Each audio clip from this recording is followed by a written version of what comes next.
குருவே துணை. வாடிக்கையாளர்களுக்கும் ஜோதிட ஆர்வலர்களுக்கும் வணக்கம். இன்றைக்கி நம்ம எதை பற்றி பார்க்க போகிறோம்னா, கும்பலக்னத்துக்கெலாம் குருதசை என்ன பண்ணும் அப்படிங்கிறத பற்றி தான் பார்க்க போகிறோம். கும்பலக்னத்துக்கெலாம் குரு பகவான் 2-11 கூடியவராக வராரு. 2ஆம் இடம் அப்படிங்கிறது குடும்பஸ்தானம், வாக்குஸ்தானம், தனஸ்தானம், அந்த மாதிரி அந்த வீட்டுக்கு அதிபதியாகவும், 11ஆம் இடங்கிறது லாபஸ்தானம். அதாவது நம்ம என்ன தொழில் செஞ்சாலும் அதில் லாபத்தை நம்ம எடுக்க முடியுமா, இளையதாரத்தையும் குறிக்கும். ஒரு மனிதன் மறுதாரம் பண்ணணும் அப்படின்னு முடிவெடுத்தாங்கன்னா அது 11ஆம் இடத்தை குறிக்கும். அதே கூட பிறந்த அக்கா, அண்ணன், நம்மளுடைய பெரியவங்க அவங்களையும் குறிக்கும் 11ஆம் இடம். இந்த 11ஆம் இடத்துக்கு அதிபதியும் லாபாதிபதியாக வர்றாரு, 2ஆம் அதிபதி.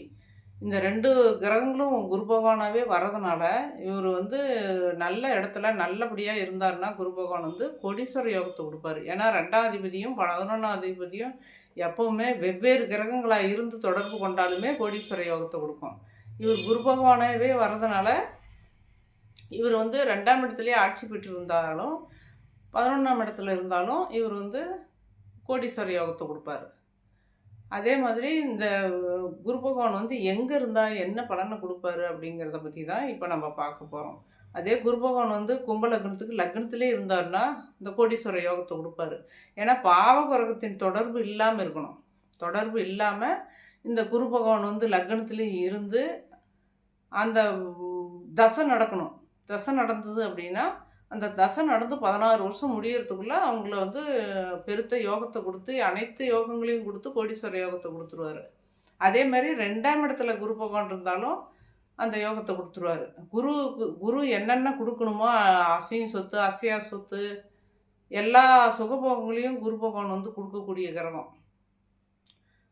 பொருளாதாரத்தை மேம்படுத்தக்கூடிய கிரகம். அப்படி இருக்கும்போது அவர் 2ஆம் இடத்துலேயே ஆட்சி பெற்றிருந்தாருன்னா அந்த எல்லா சுகபோகங்களும் கிடைக்கும், காசு பணமும். ஏன்னா தனக்காரகன் குரு பகவானாக வர்றதுனால 2ஆம் இடத்துல இருந்தால் அது குறைபாடுன்னு சொல்லலாம்.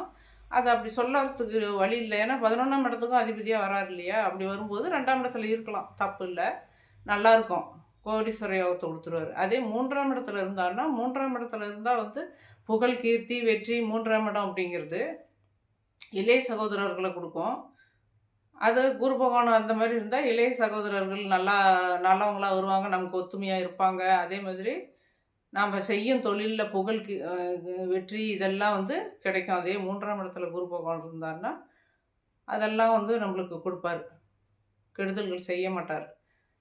ஏன்னா அந்த 9ஆம் இடத்தை குரு பார்ப்பார். இந்த 3ஆம் இடத்துல இருந்துக்கிட்டு 9ஆம் இடத்தை குரு பார்ப்பார்.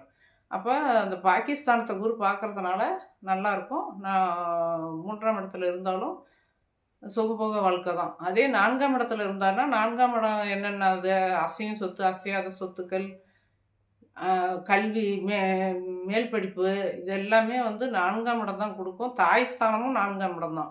அப்போ 4ஆம் இடத்துல குரு பகவான் இருந்தால் தாய்க்கு நல்ல ஆரோக்கியமான வாழ்க்கை, தாயினுடைய ஆதரவு அதிகமாக இருக்கும். 4ஆம் இடத்துல குரு பகவான் இருந்தால் மேற்கல்வி நல்லாயிருக்கும். இந்த மாதிரி எல்லாமே எல்லா சுகபோகங்களுமே 4ஆம் இடத்துல இருந்தால் கும்பலக்னத்துக்கு குரு பகவான் கொடுத்துருவார். அதே 5ஆம் இடத்துல இருந்தாலும் அப்படி தான். 5ஆம் இடமும் திரிகோண இடம். 4ஆம் இடம் கேந்திரஸ்தானம், 5ஆம் இடம் திரிகோண இடம். அதில் இருந்தாலும் அந்த மாதிரி சுகபோக வாழ்க்கை தான் இருந்துக்கிட்டு 11ஆம் இடத்தை பார்ப்பார். 5ஆம் இடத்துல இருக்கக்கூடிய குரு பகவான் 11ஆம் இடத்தை பார்ப்பார். அந்த தன் சொந்த வீட்டையே பார்க்குறாரு, லாபஸ்தானத்தை. அப்படி பார்க்கும்போது அதுவும் யோக பாக்கியம்தான். இருந்துக்கிட்டு லக்னத்தை கும்ப லக்னத்தையும் பார்ப்பார். அப்படி பார்க்கும்போது அந்த தசை நடந்ததுன்னா பெருத்த யோகத்தை கொடுத்து பூர்வ புண்ணியம், பூர்வீகத்தை அதிகப்படியாக கொடுப்பார். பூர்வீக சொத்துக்கள், அழியாத சொத்துக்கள், இதெல்லாம் 5ஆம் இடத்துக்கு வந்துடும். புத்திரஸ்தானமும் 5ஆம் இடம் தான், புத்தி ஸ்தானம், இதெல்லாம் நல்லா இருக்கும். 5ஆம் இடத்துல இருக்கக்கூடிய குரு பகவான் நன்மையை செய்வார், கெடுதல்கள் நடக்காது. அதே 6ஆம் இடத்துல குரு பகவான் இருந்தார்னா அவர் கெடுதல் செய்கிறதுக்கு தான் வாய்ப்பு கொடுப்பாரு. ஏன்னா 6ஆம் இடம் அப்படிங்கிறது நோய் நொடி, எதிரிங்க ஸ்தானம், இதெல்லாம். அந்த இடத்துல போய் இருந்தாருன்னா குரு பகவான் இருந்தாருன்னா பெருத்த யோகத்தை கொடுப்பாருன்னு சொல்கிறதுக்கு இல்லை. ஏன்னா குரு பகவான் 6ஆம் இடம் அப்படிங்கிறது எதிரிங்க ஸ்தானம், நோய் நொடி கொடுக்கக்கூடிய ஸ்தானம். எதிரிங்களை வலுப்படுத்தி எதிரிங்களுக்கு வசதி வாய்ப்புகளை அதிகமாக கொடுத்து நமக்கு குறைபாடான செல்வங்களை தான் கொடுப்பாரு. அதே 7ஆம் இடத்துல இருந்தாருன்னா 7ஆம் இடம் அப்படிங்கிறது சிம்ம வீடு.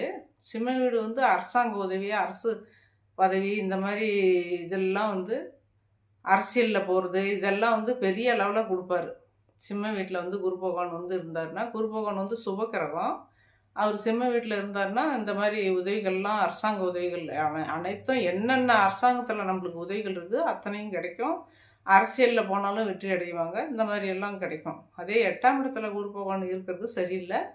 8ஆம் இடம் அப்படிங்கிறது வந்து ஆயுள் ஸ்தானம். ஆயுள விருத்தி பண்ணுவார். மற்றபடி வசதி வாய்ப்புகளுக்கெல்லாம் வந்து 8ஆம் இடத்துல இருக்கிற குரு பகவான் வந்து குறைபாடு தான். அதே அயல்நாட்டில் அடுத்த மாநிலத்தில் போய் வாழ்ந்தாங்கன்னா பெரிய லெவலில் வாழலாம். நம்ம இடத்துல இருக்கிறதுக்கு அவ்வளோக்கு நல்லா இருக்காது. நம்ம இடத்துல இருந்து திசை நடத்தினாருன்னா அந்த வசதி வாய்ப்புகளை அதிகமாக கொடுக்க மாட்டார். வேறு நாட்டுக்கு போய் பிழைக்கலாம். இந்த பொதுவாகவே குரு பகவானோ சுக்கிரனோ வந்து 6, 8, 12 மறைவு ஸ்தானத்தில் தொடர்பு கொண்டாருன்னா அவங்க வந்து வெளிநாட்டு வாழ்க்கை வந்து சுகபோக வாழ்க்கை வந்து அதிகமாக வெளிநாட்டில் செல்வாக்கு அவங்களுக்கு அதிகமாக இருக்கும். அப்படி 8ஆம் இடத்துல இருக்கிற குரு பகவான். அதே 9ஆம் இடத்துல குரு பகவான் இருந்தாருன்னா 9ஆம் இடத்துல இருந்தாலும் அந்த 5ஆம் பார்வையாக வந்து நம்ம லக்னத்தை பார்ப்பார். நம்ம 3ஆம் இடத்தையும் பார்ப்பார். அப்போ 3ஆம் இடம் புகழ், கீர்த்தி, வெற்றி இதெல்லாம் கிடைக்கும். நம்ம லக்னத்தை பார்த்தாலும் நல்ல ஒழுக்கமுள்ளவங்களாக நம்ம இருக்கணும். நம்மளுக்கு நல்ல பேர், நம்ம ஊரில் நம்ம பிறந்த இடத்துல நல்ல பேர் கிடைக்கும். பிறந்த ஊருக்குள்ளே நல்ல பேர் கிடைக்கும். ஒரு ஊருக்கு தலைவனாக வர்றதுக்கு வாய்ப்பு வரும். லக்னத்தை குரு பார்த்தாலே நல்லாயிருக்கும். அதேமாரி 10ஆம் இடத்துல குரு பகவான் இருந்தால் குரு பகவான் 10ல் இருந்துக்கிட்டு நம்ம 2ஆம் இடத்த தனஸ்தானத்தை 5ஆம் பார்வையாக பார்ப்பார். 4ஆம் இடத்த 7ஆம் பார்வையாக பார்ப்பார். அப்போ அந்த 10ஆம் இடத்துல இருக்கிற குரு பகவான் வந்து இந்த 2ஆம் இடம் தனஸ்தானத்துக்கு குறைபாடு இருக்காது. வாக்குஸ்தானம் படிப்புல குறைபாடு இருக்காது. பணங்காசு சம்பாதிக்கிறது பொருளாதாரத்தில் குறைபாடு இருக்காது. அதேமாரி 4ஆம் இடத்துக்கு உண்டான வசதி வாய்ப்புகள் அனைத்தும் தாயினால் நன்மைகள் அதிகமாக இருக்கும். தாய் வீட்டு சொத்துக்கள் கிடைக்கும். 4ஆம் இடத்த குரு பார்த்தா அனைத்து வசதி வாய்ப்புகளும் சுகபோகங்களும் கிடைக்கும். 4ஆம் இடத்தையும் குரு பார்க்குறதுனால இந்த 10ஆம் இடத்துல இருக்கிற குரு. அதே 11ஆம் இடத்துல இருந்தாருன்னா 11ஆம் இடம் அப்படிங்கிறது வந்து லாபஸ்தானம். அது சொந்த வீடாகவும் வருது கும்பலக்னத்துக்கு. அப்போ அந்த 11ஆம் இடத்துல இருக்கிற குரு பகவான் வந்து பெருத்த யோகத்தை தானே கொடுப்பாரு. கோடீஸ்வர யோகத்தை கொடுப்பார். 2, 11க்கு அது தொடர்பாக ஆயிடுது. 2ஆம் அதிபதியாகவும் 11ஆம் அதிபதியாகவும் வரும்போது பெரிய யோகத்தை கொடுத்து வசதி வாய்ப்புகளை கொடுத்து மனம் வந்து சஞ்சலப்படாமல் வச்சுருப்பார் குரு பகவான். இந்த கும்பலக்கணக்காரருக்கு வந்து குரு பகவான் இந்த வீட்டில் இருந்தால் இவ்வளோ நன்மைகள் நடக்கும் அப்படிங்கிற கணக்கில் வந்துடுவார். அதே 12ஆம் இடத்துல இருந்தாருன்னா 12ஆம் இடங்கிறது நீச்ச வீடாகவும் போயிடுது. அப்போ இந்த தனஸ்தானாதிபதி 12க்கு போகிறது சரியில்லை. 11ஆம் அதிபதியும் சரி 2ஆம் அதிபதியாகவும் இருந்தாலும் சரி 12க்கு போகக்கூடாது. 12க்கு போனால் நம்ம குறைபாடான செல்வங்கள் தான் சம்பாதிக்க முடியும், சொத்துக்களை தான் சம்பாதிக்க முடியும். அந்த திசை நடக்காமல் இருந்தால் அது அவ்வளோ ஒன்றும் பிரச்சனைகள் இருக்காது. திசையை நடத்தினாலும்னா அந்த திசையில் கெடுதல்கள் செய்கிறதுக்கு வாய்ப்பு வரும்.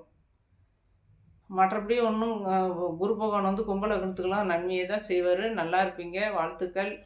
வீடியோ பிடிச்சிருந்தா சப்ஸ்கிரைப் பண்ணுங்கள், லைக் பண்ணுங்கள். தொடர்ந்து என் வீடியோ வரும், பார்ப்பீங்க.